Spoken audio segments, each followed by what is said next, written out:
কেন করে?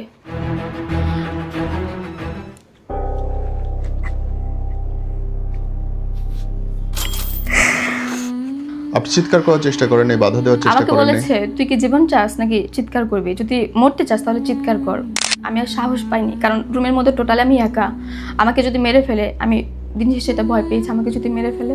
ঠিক ওই দিন আবার আমাকে কল করে যে সুমাইয়া আমি আসছি। আমি বললাম না, আমি এটা আর সমর্থন করব না। মানে আমাকে বলে তুই তো জানোস না, আমি তো ভিডিও করে রেখেছি, যদি এখন তুই অস্বীকার করিস তাহলে আমি তোকে নেটে এটা ভাইরাল করে দেবো। আমি সংসার করতে চেয়েছি, আমি এখনো সংসার, আমি এখন ওই বাসায় যেতে পারি না। ওই বাসায় গেলে আমার তো নিঃশ্বাসটা আটকে আসে। এখনো বাসা ছাড়ি নাই। উনি আসবে। ওই অভিশপ্ত বাসা আপনি এখনো ছাড়েন নাই? যেই বাসায় আপনার সঙ্গে জোর করে মিলিত হয়েছে, যে বাসায় আপনাকে আটকায় রাখছে, দিনের পর দিন অমানসিক অত্যাচার করছে, যে বাসা ছেড়ে চলে গেছে, আপনি সেই বাসায় এখনো পড়ে আছেন। এটা আপনার ভালোবাসা বোন?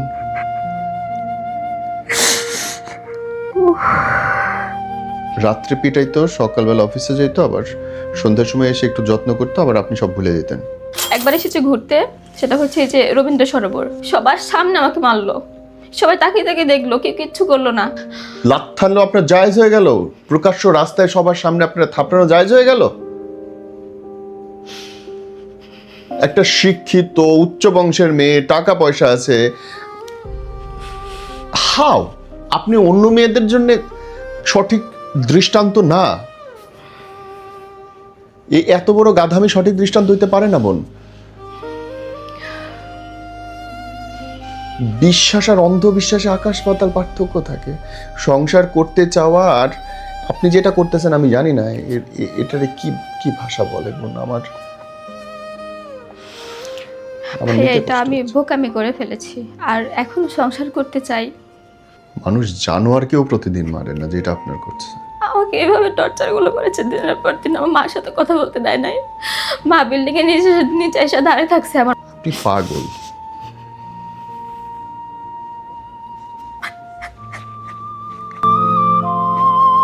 মানে আমাকে প্রচন্ড মারে আর কি, চোরাচুরি করে।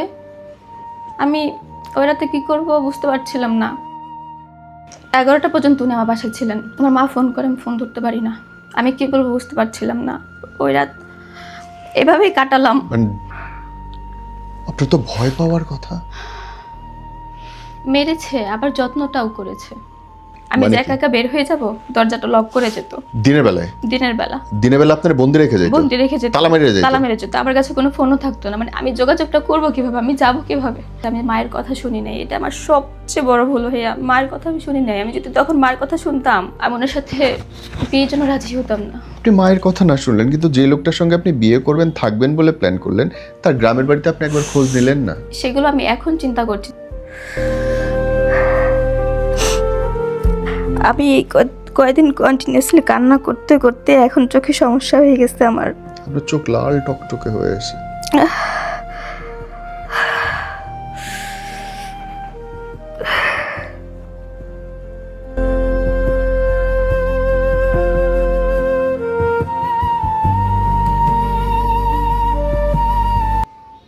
কি হয়েছে সোনা?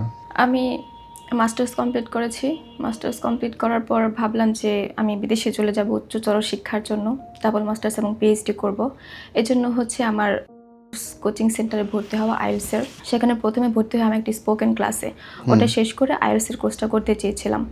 যখন আমার কোর্সটা প্রায় শেষের দিকে, এর মধ্যে ক্লাসে আমি দেখতাম প্রায় 50-60 জন স্টুডেন্ট ছিল। একজন টিচার ছিলেন, ওনার নাম হচ্ছে, সবাই আনসার নামেই চিনেন। উনি মোহাম্মদপুর ব্রাঞ্চে ছিলেন তখন, এবং উনি দেখতাম যে আমাকে একটা এক্সট্রা কেয়ার দেখাতো ক্লাসের মধ্যে, এবং আমাকে বোর্ডে নাম্বার লিখে ইশারা করতো। নাম্বারটা তার মোবাইল নম্বর লিখে? জি জি, যে নম্বরটা সেভ করে রাখো। জি জি, ওকে। আমাকে ইশারা করতো, কিন্তু প্রথম আমি পাত্তা দেইনি, কারণ আমার একটা ইচ্ছে ছিল আমি ফ্লুয়েন্টলি কথা বলবো, এবং আমি হচ্ছে আইএলটিএসটা কমপ্লিট করে, মানে আমার স্পোকেন এটা একটু প্রবলেম ছিল, ওটা শেষ করে আমি বিদেশে চলে যাব, আমার একটাই ইচ্ছে ছিল। কিন্তু একটা সময় গিয়ে উনি আমাকে প্রায় ক্লাসের শেষের সময় গ্রুপ থেকে, আমাদের একটা গ্রুপ ছিল প্রত্যেক স্টুডেন্টের, নাম্বার নিয়ে ওখান থেকে আমাকে উনি কল করেন এবং তখনও আমার সাথে ওনার স্টুডেন্ট এবং টিচার যে একটা বিহেভিয়ার আছে ওই রকমই ছিল।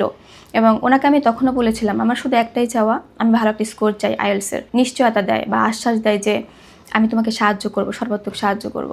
এরপর ওনার সাথে আমার আস্তে আস্তে একটু কথা হয়, মেসেজ হয়, একটু ঘনিষ্ঠতা একটু বেড়ে যায়। উনি আমাকে কফি ডেটের অফার করে, খাইও কফি একসাথে খাই। তখন তো আপনি সিঙ্গেল, আপনি তো বিবাহিত না? না। ওকে। তো ওই সময়টা হচ্ছে একটা পর্যায়ে গিয়ে উনি আমাকে জানায় আমাকে বিয়ে করবেন। আচ্ছা। একটা সময় গিয়ে প্রায় 5 মাস পরে উনি আমাকে তখনও স্বাভাবিক প্রেমের সম্পর্ক? জি, মানে এমনি মিশছি, ঘুরছি, ক্লাস করছি, পড়াশোনা করছি। খুব গভীর তো তখনও হয় না না? না, কোনো কিছুই হয়নি তখন। আমাকে উনি জানান যে আমাকে বিয়ে করবেন।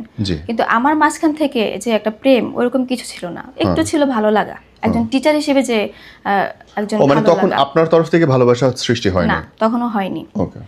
এরপর হচ্ছে উনি আমাকে জানান উনি আমাকে বিয়ে করবেন। যখন এই কথাটা উনি জানান আমি প্রথমে অস্বীকার করি, কিন্তু উনি খুব জেদ ধরেন যে না আমাকে বিয়ে করবেন। আপনি কেন মানে করতে চাইলেন না, সে কেন জিদ ধরল? উনি আমার মায়ায় পড়ে গিয়েছিলেন, আমাকে এতটুকু বলেছেন যে আমি তোমার মায়ায় পড়ে গিয়েছি, আমি তোমাকে ভালোবাসি, এই কথাটা আমাকে বলেছেন। এরপর আমি আমার মায়ের সাথে দেখা করিয়ে দিই ওনার। উনি আমার মায়ের সাথে দেখা আপনার মার সঙ্গে টিচার দেখা করে? জি। দেখা করে আমার মা যা আছে সব কিছু খুলে বলে, আপনার সম্পর্কে? আমার সম্পর্কে। ইভেন উনি আমার বাসার সামনে থেকে এসে আমার বাসা বাড়িঘর যা আছে সব দেখে যান। এরপরে উনি আমাকে বলেন যে আমি তোমাকে বিয়ে করব। আমার ভেতরেও একটু ভালো লাগা ছিল একটু, যখন আমি দেখলাম যে না আমার সম্পর্কে সব কিছু শুনে জেনে আমাকে ভালোবাসতে চাচ্ছে, বিয়ে করতে চাচ্ছে, ঠিক আছে। কিন্তু আপনার সম্পর্কে সব কিছু জেনে শুনে মানে কি? মানে হচ্ছে আমার আগে একটা বিয়ে হয়েছিল, আমি যখন এসএসসিটা কমপ্লিট করি ছোট বয়সে আমার একটা বিয়ে হয়েছিল। তো সেটা আমার মাকে বলে দিয়েছে, আমিও বলে দিয়েছি, কিন্তু আমার কথা উনি বিশ্বাস করেননি যে আমি বিবাহিত, আমাকে দেখলে নাকি মনে হয় না, এরকম বলতো আর কি।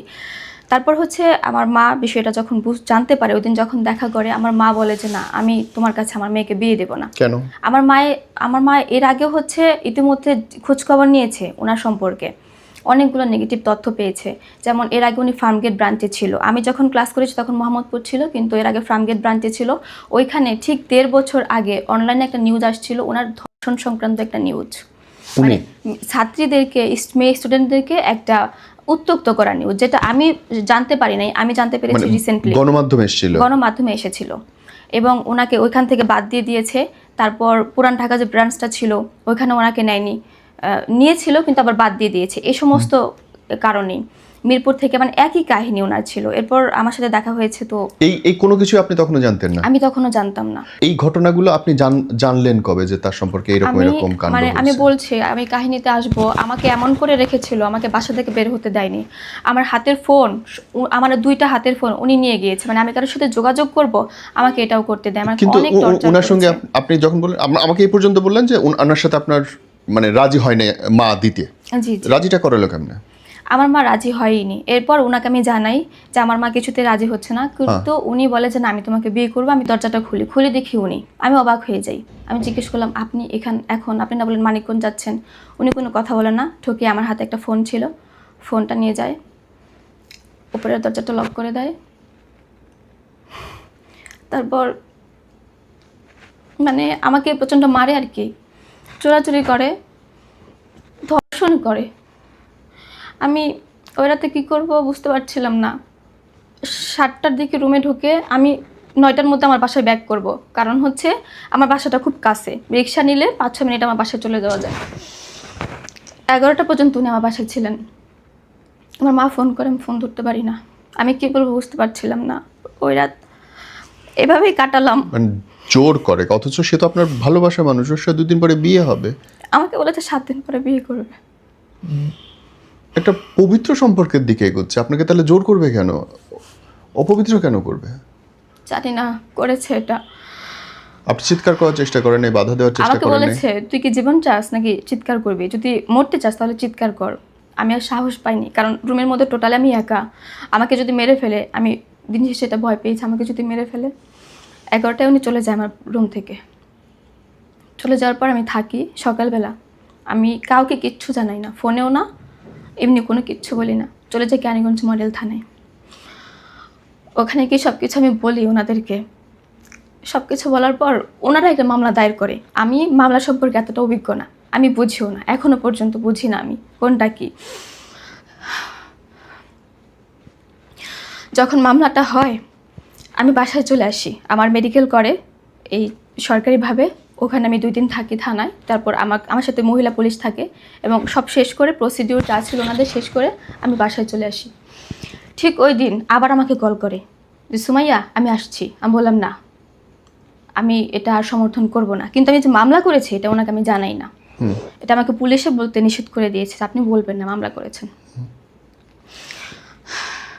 উনি আমাকে বলে তুই তো জানোস না, ঠিক এইভাবে আমি ওনার কথা কপি করছি, তুই তো জানোস না আমি তো ভিডিও করে রেখেছি, যদি এখন তুই অস্বীকার করিস তাহলে আমি তোকে নেটে এটা ভাইরাল করে দেবো। আমি আর কিছু বলি না, ফোনটা রেখে দিই। আমি পুলিশকে কল করি যে উনি আমাকে বলেন আপনি চুপ করে থাকেন, আমাদের কাছে আমরা করব, আপনি টেনশন নিন না। কিন্তু আমি দেখলাম যে না, উনি আবার চলে আসবে আমার বাসায়। এরপর আমি ট্রিপল নাইনে কল করি। ট্রিপল নাইনে কল করার পর উনি আমার বাসায় আসছে, তার ঠিক 20 মিনিট পর পুলিশ আসছে।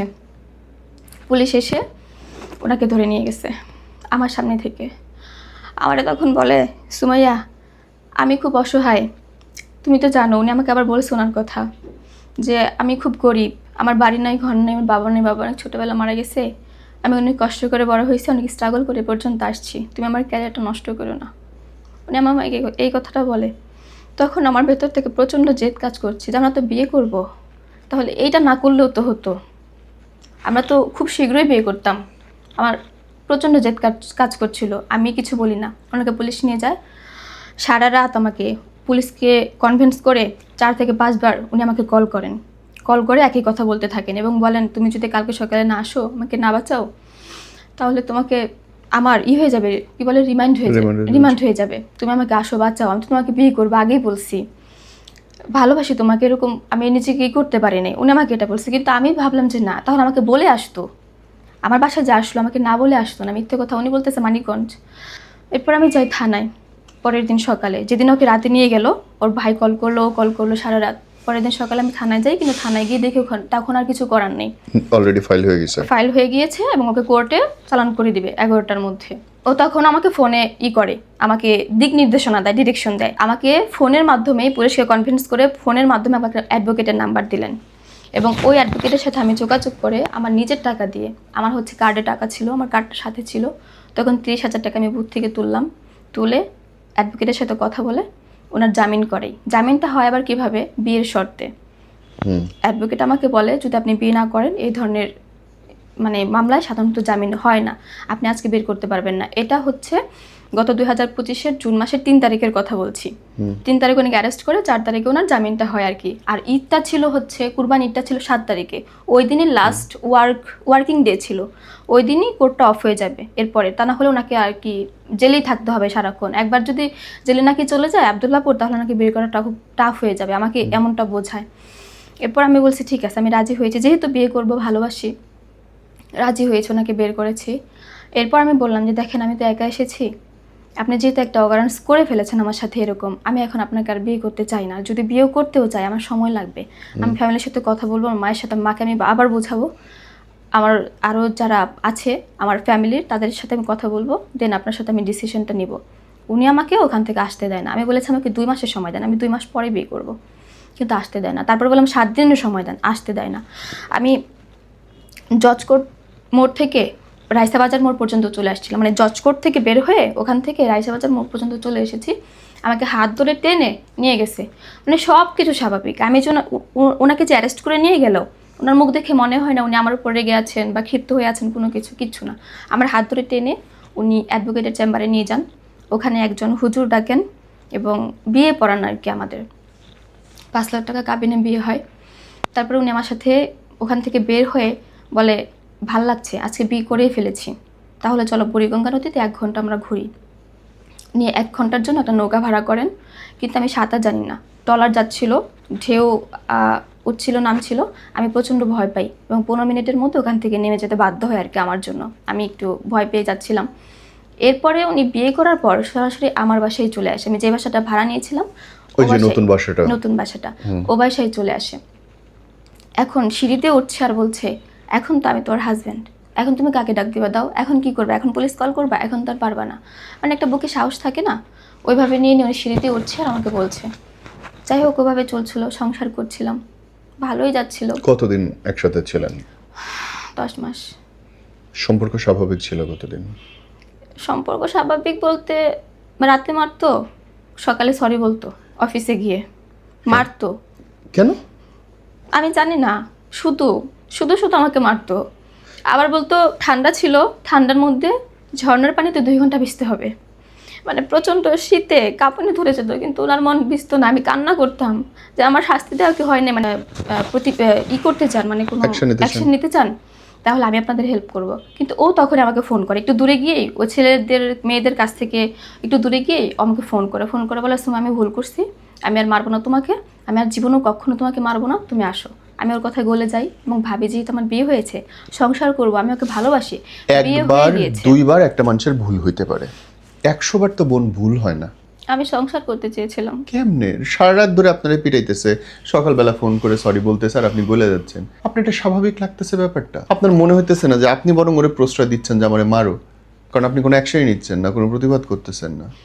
আমি ভাবতেছিলাম একটা সময় যে ভালো হয়ে যাবে, মানে একটা সময় এরকম ভাবছিলাম আমি। মানে মাইর খাইতে খাইতে খাইতে খাইতে একসময় ওর আর মারার মারতো, আগ্রহ থাকবে। আবার একটু কথা বলি, আমি মারতো কিন্তু আবার সরি বলতো, আবার এসে মানে করতো যে একটা যত্ন আছে না, ওইটা যাতে আমি ভুলে যাই, ওইটা কিরকম? করতো। যেরকম মাথায় হাত বুলিয়ে দিত, সরি বলতো, আবার বলতো যে আমাকে এবারের মতো মাফ করে দাও, মাথায় তেল দিয়ে দিত, মানে এরকম। ওইটুকু আমি ভুলে যেতাম, মনে করতাম যে ঠিক আছে, হয়তো বা রাগে এরকম করেছে, কিন্তু আমি কারণ খুঁজে পেতাম না যে কেন আমার সাথে এরকম করতো। রাত্রে পিটাইতো, সকালবেলা অফিসে যেত, আবার সন্ধ্যার সময় এসে একটু যত্ন করতো, আবার আপনি সব ভুলে যেতেন, আবার রাত্রে মার খাওয়ার জন্য রেডি হয়ে যেতেন। শীতের মধ্যে গোসলে দাঁড় করে রাখছে আপনার কোনো অপরাধ ছাড়া, এবং আপনি এটা করতেছেন। কি ধরনের পারভার্সন এটা হইতে পারে বোন? আমি আবার একটু বিষের মধ্যে পড়ে গিয়েছিলাম, আমার মা তো মেনে নিচ্ছিল না, হ্যাঁ বাসায় যেতে পারছিলাম না ফেলে রেখে। হ্যাঁ। মানে সবকিছু মিলে বাসায় প্রচন্ড কান্না করতাম একা একা, ফেলে চলেও যেতে পারছিলাম না। চলে যাবো কিভাবে? যখন বের হতো তখন লক করে যেত, আমি মানে যে কি? একা একা বের হয়ে যাব, দরজাটা লক করে যেত। দিনের বেলায়? দিনের বেলা দিনের বেলা আপনার বন্দি রেখে যেত? বন্দি রেখে যেত, তালা মেরে যেত? তালা মেরে যেত। আমার কাছে কোনো ফোনও থাকতো না, মানে আমি যোগাযোগটা করবো কিভাবে, আমি যাবো কিভাবে, আমি সেটাও পারতাম না। কয় তলায় ছিল বাসা আপনার? 6 তলা। তার উপরে আর কোনো ফ্ল্যাট ছিল না? না, আর কোনো ফ্ল্যাট ছিল না। তার নিচে ফ্ল্যাট ছিল? আপনি জানলা দিয়ে কখনো চিৎকার করছেন আমাদের দরজা খুলে দেন? অনেকবার করেছি, কিন্তু চিৎকারটা বাহিরে যায় না। যদি বাহিরে যেত তাহলে কেউ না কেউ এগিয়ে আসতো, অনেক সাউন্ড হয়েছে রাতে। বোন, এটা এটা এটা অস্বাভাবিক লাগলো না যে আমার উপর তলা থেকে কেউ চিৎকার করতেছে? তাহলে কি কেউ এগিয়ে আসতো না? কেউ আসে নাই। এটা কিন্তু বিশ্বাসযোগ্য একটা না। মারামারি হচ্ছে, আমি জোরে কান্না করছি, অনেক জোরে চিৎকার করছি, কান্নাও করছি, আমার যতটুকু ভয়েস ছিল, কেউ এগিয়ে আসে নাই। ও যখন নাই তখন আপনি দরজার ফাঁকা দিয়ে যদি চিৎকার করেন, দরজা আপনার খুলে দেবে না?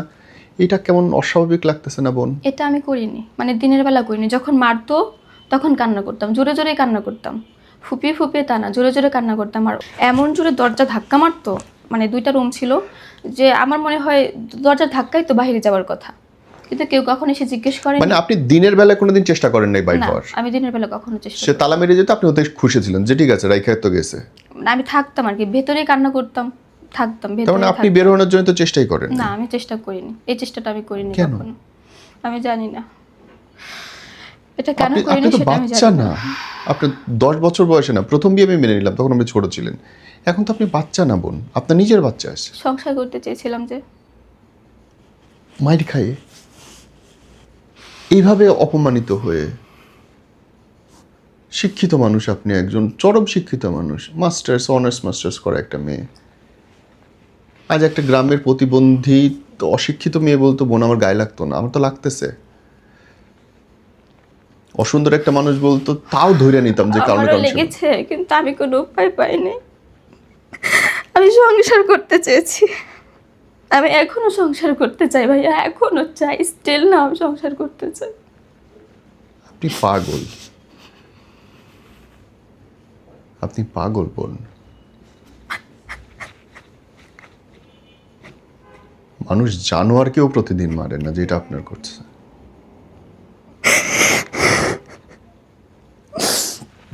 শুধু 1 দিন 2 দিন না, এই ঘটনা সবার সামনেও হয়েছে, গোপনেও হয়েছে, মারামারি এরকম হতো। আমাকে বলছিল যে সুমিয়া আমরা এরকম থাকবো না, আমি এরকম থাকবো না, আমরা লন্ডন চলে যাব, তোমাকে নিয়ে লন্ডন যাব, তুমি টাকা দিবা। মানে আমার কাছ থেকে 25 লক্ষ টাকা চেয়েছিল। আমার ক্যানিগঞ্জে যে বাড়িটা সেটা আমার নামে, বলেছে সে বাড়িটা বিক্রি করে দিবা, 40 লাখ টাকা আমাকে দিবা। আমার কোনো ভাই বোন নেই, আমি লন্ডনে যাব, সেটেলড হব, তোমার মায়ের চিন্তা করতে হবে না। মানে আমাকে দিন শেষে এইগুলো বলেছে। আমি রাজিও হয়েছিলাম। আপনি বাড়ি বেচে দেওয়ার জন্যও রাজি ছিলেন তার জন্য? ও যে লন্ডন নিয়ে যাবে আমাকে নিয়ে, আমারই তো হাজব্যান্ড সেটেলড হবে। মানে যেদিন থেকে ওনাকে আমি কবুল করেছি, ওনার সাথে আমার সংসার হয়ে গিয়েছে, তখন থেকে আমার ভেতরে একটা মানে চিন্তা ভাবনা চলে এসেছে আমার সাথে সংসার করব। প্রথম ওনাকে আমি বিয়ে করতে যাইনি, কিন্তু যখন মনে হলো আমি বিয়ে করে ফেলেছি, এবং আমি প্রথমে ওনাকে বলেছিলাম যে আপনি বিয়ে যে করেছেন আমাকে নিয়ে সংসার করবেন তো, সারা জীবন থাকবেন তো, আপনি শুরুটাই কেমন যেন শুরু করেছেন, শুরুটাই আপনার ভালো না, সুন্দর না। উনি বলতো আল্লাহর কসম, মায়ের কসম, বাবার কসম, আমি তোমাকে নিয়ে সংসার করব, এরকমভাবে আমাকে বোঝাতো। মানে আমি থাকাকালীন অবস্থায় আমার সামনে আমি দেখিনি কখনো ওনার কথা বলতে, পরিবারে কারোর সাথে যোগাযোগ করে নাই। এরপর আমি একটা পর্যায়ে হচ্ছে একটু হলাম, মানে আপনার বাসায় এবার আমাকে নিতেই হবে, আমাদের বিয়ে অনেকদিন হয়ে যাচ্ছে। উনি আমাকে বলে আইএলটিএস এক্সামটা দিয়ে নি, স্কোরটা আসুক তারপরে আমি যাব। স্কোর আসলো না, মাত্র 5 আসলো।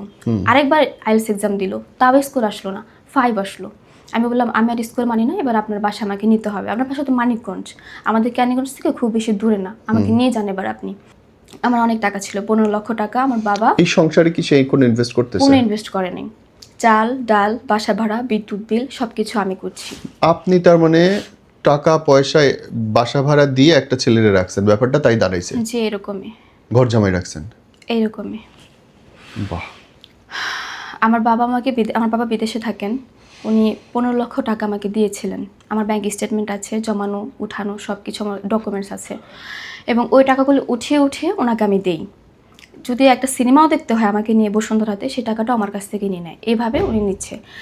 মানে চলে কেন গেল, কোন প্রেক্ষাপটে? বলছি, বলেছিলাম শুরুতে যে একটা মামলা করেছিলাম, মামলা, সেই মামলাটা শেষ হচ্ছিল না, মানে জামিন হয়েছিল, ওনাকে যায় হাজিরা দেয়, জামিন হয়। এখন উনি আমার কাছ থেকে টাকা আনে 2 লাখ করে, পিপিকে দিতে হবে, আবার টাকা আনে 50,000, ডেট আগাতে হবে। মানে 3 মাস পর পর একটা ডেট দিচ্ছিল। উনি আমাকে বলে আমার তো লন্ডন চলে যাব, আমি আবার আইএলটিএস দিব, তুমি চিন্তা করো না, আমার 6.5 আসবে, তুমি টাকা দিবা, তোমাকে নিয়ে চলে যাব। তো এই যে মামলাটা যদি থাকে আমরা যেতে পারবো না। আর বলে তোমার টাকাই তো শেষ হচ্ছে, তোমার টাকা মানে আমার টাকা, এখন তোমার টাকা যে শেষ হচ্ছে, তুমি কি চাও যে এভাবে আরও টাকা যাক, আমরা তাড়াতাড়ি শেষ করে ফেলি, মামলাটা তুমি উইথড্র করো। এরপর আমি ধাপে ধাপে 3-4 বার জাজের সামনে দাঁড়িয়ে জবানবন্দি দেই, এবং আমি বলি যে আমার হাজব্যান্ড এবং আমি দুজন স্টুডেন্ট বিষয়ে চলে যাব, ইউকে যাব। আমার হাজব্যান্ডকে খালাস করে দেন, মামলাটা থেকে মওকুফ করে দেন। মানে বিচারককে আপনি বলেন সেটা? বিচারককে আমি বলি, বিচারক আমার কথার উপর ভিত্তি করে সেই মামলাটা একবারে খালাস দিয়ে দেয়। খালাস দেয় হচ্ছে 10 মাস পরে। আচ্ছা। মার্চ মাসের 30 তারিখ 2026 সালের। এই 10 মাস আমাকে মেরেছে, ধরেছে, আমার টাকা নিয়েছে, ভালো ব্যবহারও করেছে, ঘুরেছেও, মানে সব কিছু মিলিয়ে আর কি, সংসার যেমন যায়, ভালো মন্দ সবকিছু। না, সংসার এরকম যায় না বোন। সংসারে হাজবেন্ড কাজ করে, সংসারে হাজবেন্ডরা টাকা দেয়, সংসারে হাজবেন্ডরা বউয়ের গায়ে হাত তোলে না, এভাবে যায় না। দায়িত্ব হাজবেন্ড না, এখানে দায়িত্ব আপনি ওয়াইফ নিছেন। জি। এইভাবে সংসার যায় না, এটা সংসার না। এরপর মামলাটা শেষ হয় 30 তারিখ। 31 তারিখ থেকে আগে তার যেরকম আচরণটা ছিল, পুরোপুরি আচরণটা চেঞ্জ। যেদিন মামলা শেষ হয়, যেদিন মামলা শেষ হয় তার পরের দিন থেকে 30 তারিখ মামলা শেষ হয়, 31 তারিখ থেকে আমি আর তাকে চিনতে পারছি না। কেমন? পুরোপুরি চেঞ্জ। আমার দিকে তাকায় না, আগে যেরকম কথা বলতো, ফোন করে খোঁজখবর নিত, মানে ফোন করে না, এই যে কি বলে ওইটাকে, বাসায় এসে যে একটা খোঁজখবর নিত, আমার কাছে ফোন ছিল না কোনো। তারপর টেসিটি নিচে ছিল, টেসিটিতে ফোন করতো, গিয়ে একটু দেখে আসেন তো, একটু কথা করে আসেন, দরজার বাইরে থেকে একটু কথা বলে আসেন যে ও ঠিক আছে কিনা, নিত। মানে তারা গিয়ে দেখতো বাইরে তালা দেওয়া এবং ভিতরে কথা বলতো, আমি আছি, আপনি ঠিক আছেন? আমি জি ঠিক আছি, এরকম মাঝে মধ্যেই হতো। কি বলেন আপনি? এগুলো সাইকো থ্রিলারের মুভির মতো লাগে আমার কাছে। নিচ থেকে একটা দোকানদার উঠতেছে উপরে, বাইরে থেকে তালা দেওয়া একজনের সাথে কথা বলে চলে আসতেছে। এটা আবার আমাকে কিভাবে কনভিন্স করেছে, তোমার মা এসে তোমাকে নিয়ে যাবে, যদি তালা দিয়ে না দেখে, মানুষজন নিয়ে আসবে, তোমার মা তোমাকে তুমি খুলতে বাধ্য হবা। কেন আমি তালা ভেঙে খুলতে পারবে না তোমার মা? এইভাবে আমাকে আর কি বুঝিয়ে। আপনি এটা বুঝলেন না যে মা তো দুইটা বাড়ি মারলে তালাও ভেঙে যাবে?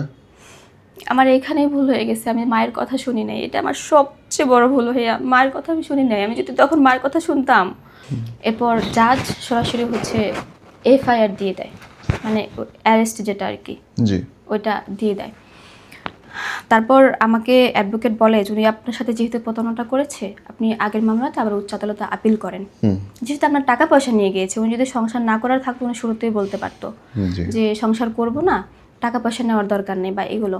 এরপর উনি এটাও করেছেন, উচ্চ আদালতে আগের মামলাটা আপিল করেছেন। এরপর আমি বাসায় আসি, বাসায় আসার পর আমি খুব কান্না করছিলাম। এরপর ওনার যে অফিস আছে, যে ব্রাঞ্চটা আছে, ওখানে আমি হেড অফিসে যাই। এটা হচ্ছে মিরপুর 10 নম্বরে হেড অফিসটা। ওখানে জিএম স্যারের সাথে কথা বলি। জিএম স্যার আমাকে বলেন আপনি কি জানেন না জেনে শুনে বিয়ে করবেন না, আপনি ওনাকে বিয়ে করেছেন। ওনার তো ফার্মগেট ব্রাঞ্চে একটা ঝামেলা হয়েছে, মেয়েদেরকে উত্ত্যক্ত করা নিয়ে অনলাইন নিউজ হয়েছে, আপনি ওনাকে কেন বিয়ে করলেন? তখন আমি আরও ঘাবড়ে যাই যে কি বলছে উনি। অথচ মানে এই ছেড়ে যাওয়ারও অনেকদিন পরে আপনি সত্যিটা জানা শুরু করলেন? জানতে পারি। আচ্ছা। এরপরে আমি মানে তখনই একদম ভেঙে পড়ি যে আমাকে বলল, আমি শুনেছিলাম, আমি যখন ক্লাস করি তখন শুনেছিলাম উনি ফার্মগেট থেকে এখানে চলে এসেছেন এবং ফার্মগেট একটা ঝামেলা হয়েছে, এটা শুনেছি। ওনাকে জিজ্ঞেস করেছে কী ঝামেলা, তখন আমি ওনার স্টুডেন্ট, ক্লাস করি, কথা বলি আর কি টিচার হিসেবে। বলে আমি টাকা পেতাম, আমার টাকা ম্যানেজার দিচ্ছিল না, যে কারণে ওনার গায়ে হাত তুলতে গিয়েছিলাম, এই জন্য আমাকে ওখান থেকে বাদ দিয়ে দিয়েছে, এই জন্য আমি মোহাম্মদপুরে এসেছি। আমাকে এই কথা বললাম, এটার উপরে বিশ্বাস করে আছি। কিন্তু ওইখানে গিয়ে যখন আমি এটা শুনতে পারি জিএম স্যারের কাছে এই কথাটা, তখন আমি আকাশ থেকে পড়ে যাই যে আসলে সবাই যা বলেছে তা তো সত্যি। আমি এতদিন একটা মিথ্যের মধ্যে ছিলাম, একটা বিভ্রান্তির মধ্যে ছিলাম, একটা প্রতারণার মধ্যে আমি ছিলাম। মানে তখন আমার মনে হয় দোষটা পুরোপুরি আমার, কারণ আমি যাচাই করি নাই কোনো কিছু। আমি পারতাম তো, ওই যে বললেন যে চিৎকার করা যেটা, বা যখন ওই যে ম্যানেজার আসতো বাসা বাড়িওয়ালা বিল্ডিং এর ম্যানেজার, বললেই হইতো তার মানে একটা কল দাও, 999 কল দাও, যে কোনো জায়গায় পারা যেত। ওনাকে বলতে পারতাম যে আমি বিপদে আছি, আপনারা আমাকে সাহায্য করেন। তখন আমার মনে হয় আমি দোষী, কারণ আমি ওনার কথা, সম্পূর্ণ ওনার কথা আমি বিশ্বাস করেছি। কেন বোন, কেন? আমি ভালোবাসি ওনাকে, আমি অনেক ভালোবাসি। কিন্তু আপনি যখন ঘর করতে যাচ্ছেন তখনও তো আপনি বলছেন যে আপনি মানে বিয়ে করার আগে তখন আপনি বলছেন যে আপনি ভালোবাসেন নাই, জাস্ট বিয়ে করতে চাইছে বলে আমি রাজি। যখন বিয়ে করে ফেলেছি, তার আগে যখন আপনি কেসটা করলেন, আপনাকে জোর করলো, সে জোর করে মেলামেশা করলো, সেই মুহূর্ত পর্যন্ত তো আপনি ভালোবাসেন নাই। ভালো লাগা ছিল, ভালো লাগা ছিল, চাইনি। রাইট, আপনি বিয়ে করতে চান নাই, কিন্তু আবার তাহলে নিজে ঘরও খুঁজছেন। ওই যে বললো যে 7 দিনের মধ্যে আমরা বিয়ে করব, ব্যাস আমি তোমার মাকে ম্যানেজ করব, কনভিন্স করব তোমার মাকে। আমি একটা ভালোবাসি না একটা ছেলেকে তখনও, এবং তাকে সে বললো যে আমি তোমার জন্য, তুমি ঘর নাও, আমি আসতেছি। আপনি রাজি হয়ে ঘর নিয়ে গরমচা শুরু করলেন। বোন, জিনিসটা এত সোজা লাগতেছে না, কিন্তু এটাই হয়েছে। কোনো সুস্থ স্বাভাবিক মানুষের কথা এটা মনে হয়? আফটার দ্যাট, তারপর ওখান থেকে যখন আমি চলে আসি, জি, জিএম স্যারের ওখান থেকে শুনে একজন সাংবাদিকের সাথে আমার দেখা হয়, এবং তখন আমি প্রচণ্ড কান্না করছিলাম, আমার মাও ছিল সাথে। বলে উনি কান্না করছে কেন? আমার মা একটু বললো যে এরকম এরকম হয়েছে। পরে উনি অনেককে কল করে, প্রায় 10-15 জন। পরে দেখলাম আমার সামনে যে অনেক লোক, সাংবাদিক, ওনারা বলে আপনি এটা বলেন কি হয়েছে, জিজ্ঞেস করে। দেন আমি বলি, এই নিউজটা ভাইরাল হয়ে যায় মোটামুটি, মানে অনেক বেশি পরিমাণে ভাইরাল হয়। তারপর আমাকে ফোন করে, তুই নিউজ করেছিস, আচ্ছা ঠিক আছে, আমি তোর নিয়ে, আমার হাজবেন্ড আমাকে কল করে, আমি তোর নিয়ে সংসার করবো, তুই 2 ঘন্টা সময় বেঁধে দিলাম, 2 ঘন্টার মধ্যে চ্যানেলগুলো স্টপ করা। তখন আমি বলেছি ঠিক আছে, আমি সব করব, চ্যানেল স্টপ করাবো, আপনি আসেন, আমাকে নিজে সংসার করবেন, কিভাবে করবেন আপনি আমার ফ্যামিলির সাথে, মুরব্বীদের সাথে কথা বলে আমাকে নিয়ে যান বা আমার সাথে সংসার করেন, আসেন। কিন্তু দিন শেষে আর আসেনি। তারপর অনেক মেয়েদের সাথে আমি যোগাযোগ করি। কাদের সাথে? আমাদের সাথে যে সময় ক্লাস করেছিল অনেকের সাথে যোগাযোগ করি। আমি নাম বলতে চাই না, ওনাদের নাম মেনশন করতে চাই না, কারণ অনেকে স্বামীর ঘরে আছে, অনেকে আনম্যারিড। ওরা আমাকে বলে যে তুমি এমন একটা লোকের পাল্লায় পড়েছো যে ওরা, এই স্যার আমার কাছ থেকে 500, 1000, 2000 করে টাকা নিয়ে খেয়েছে। আরেকটা মহিলা, ভদ্র মহিলা আছে, ওনার নাকি 2টা বাচ্চা, 45 বছরের ওপরে মহিলা। ডিভোর্স নাকি হাজব্যান্ড আছে আমি জানি না, তবে যতটুকু জানি ডিভোর্সড। ওনার সাথে সব কিছু মানে ফিজিক্যাল রিলেশন থেকে শুরু করে A to Z ভদ্রমহিলার সাথে আছে, আপনার সাথে থাকা অবস্থায়। আমি পরে জানতে পারি, পরে এটা এই যে কিছুদিনের মধ্যে আমি জানতে পারি না। আমার কথা হচ্ছে আমাকে কেন ঠকালো, আমার সাথে প্রতারণা না করলেও পারতো, ভাই সাজিয়ে সংসার করব, আল্লাহর কসম, বাবার কসম, মায়ের কসম, মানে এইগুলা কেন?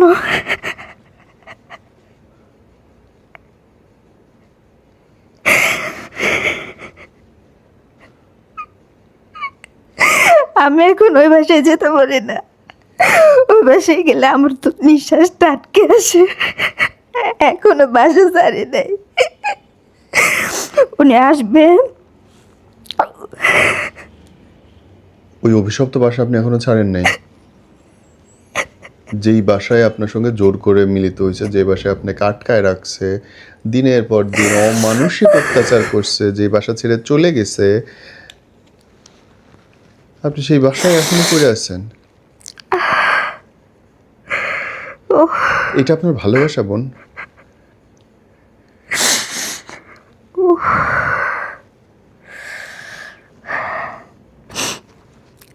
আমি এই কয়দিন কন্টিনিউয়াসলি কান্না করতে করতে এখন চোখে সমস্যা হয়ে গেছে আমার। আপনার চোখ লাল টকটকে হয়ে আছে।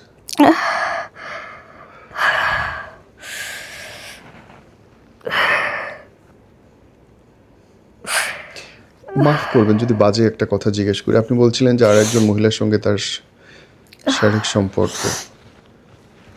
বিবাহিত জীবনে কি আপনার সঙ্গে তার স্বাভাবিক সম্পর্ক ছিল?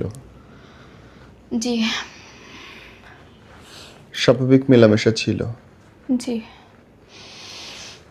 এদিক দিয়ে সব কিছু স্বাভাবিক ছিল। তাহলে ওই মহিলা কোত্থেকে আসলো আবার? ওই মহিলার সাথে নাকি দিনে মাওয়া চলে যেত। মহিলার নাকি একটা প্রাইভেট কার ছিল, আমি জানি না আমার নিজস্ব কিনা। মাওয়া চলে যেত, এটা আমি পরবর্তীতে খোঁজ পেয়েছি। এবং ওনার এই ব্যাপারটা ওপেন সিক্রেট, মানে এটা অনেকেই জানে, শুধু আমিই পরে জানতে পেরেছি। কিন্তু ওনার এই ব্যাপারটা আগে থেকেই সবাই জানে, শুধু আমি জানতে পারিনি। আমি তারপরেও সন্দেহ করেছিলাম, যখন আমি ক্লাস করতাম, ওনার স্টুডেন্ট ছিলাম। আমি যখন প্রথম ওনার ক্লাসে গেলাম, দেখতাম যে ভদ্রমহিলা, প্রায় 45 ঊর্ধ্ব মহিলা, ওনাকে চকলেট দিচ্ছে। ওই মহিলা নাকি আবার বিদেশে যাতায়াত করে, যাওয়া আসা করে, ওনাকে চকলেট দিচ্ছে। তো একদিন ওই ভদ্রমহিলার পাশেই আমি বসে। দুটাই পথ ছিল, আপনি দুটা তো মিলিত করে ফেলাইছেন, তাই না? ওই মুহূর্তে ছেড়ে দিলে ওরা শাস্তি হওয়ার হইতো, অথবা ঠিক আছে 7 দিন পরে বিয়ে করতে চাইছো, চলো তুমি মিলিত হয়ে ফেলাইছো, চলো এই মুহূর্তে বিয়ে করে ফেলি, সেটাও হয়ে যেতে পারতো। আবেগে হয়েছে, ঠিক আছে আমি বিয়ে করে ফেলাইলাম, আল্লাহর কাছে মাপ চাই নিলাম, সেটাও হইতে পারতো। কিন্তু দুইটা একসাথে মিলিত হয়তো ঝামেলাটা হয়ে গেছে। আপনার সেটা মনে হয় না যে এই ঘটনাটা করতে পারতো? আমি তখন বুঝি নাই, মানে ওই যে বললাম না যে ওনার চোখে মুখে রাগ, কোনো কিচ্ছু আমি দেখি নাই। যেদিন আমাকে বিয়ে করলো, জি, আমি তো ওনাকে মামলা দিলাম, অ্যারেস্ট করে সেদিন এলাম। তো তার মুখে রাগ থাকার কথাও না, এবং কারণ সে যে বের হলো, হ্যাঁ, আমাকে নিয়ে ঘুরছে, চিল করছে, বিয়ে করেই বুড়িগঙ্গায় ঘুরছে নৌকা নিয়ে। কারণ ওর তো সমাধান হয়ে গেছে, ও তো বুঝছে যে কয়েক মাস থাকবে তারপর বের হয়ে যাবে এই সম্পর্ক থেকে। উনি খুব ধৃত একটা লোক, মানে আমি Yeah. বুঝতে পারিনি, খুবই বুদ্ধিমান True. একজন লোক। আমি Understood. বুঝতে পারিনি, আমার সরল বিশ্বাস নিয়ে উনি খেলা করেছে। কিন্তু আমি দিন শেষে ওনার সাথে সংসার করতে চেয়েছি। এইটাই আমার কাছে এখনো একটা বিরাট প্রশ্ন। বোন, লাস্টলি শেষ 2 মিনিট যদি আপনি আপনার হাজবেন্ডের জন্য কিছু বলতে চান, অন ক্যামেরায়, এই ক্যামেরায় বলেন। আমি ওনাকে বলতে চাই, উনি আসুক আমার কাছে, আমাকে নিয়ে সংসার করুক। তবে এইভাবে সংসার করবে, এভাবে একটা অ্যাসুরেন্স আমাকে দেবে, আমাকে কখনো ছাড়বে না, আমার উপর কখনো অত্যাচার করবে না, আর টাকার জন্য কখনো প্রেশার দেবে না, যৌতুকের জন্য কখনো প্রেশার দেবে না। উনি আসুক, আমার সাথে সংসার করুক। যেহেতু উনি আমার সাথে সংসার করেছে, আমার সাথে থেকেছি, আমি আর চাই না, মানে ওনাকে চাই। উনি আসুক, ভালো হয়ে আসুক। ওকে, আমরা শেষ করছি। Dancery weeps in a low, trembling cry. Sarangi answers with a sorrowful sigh.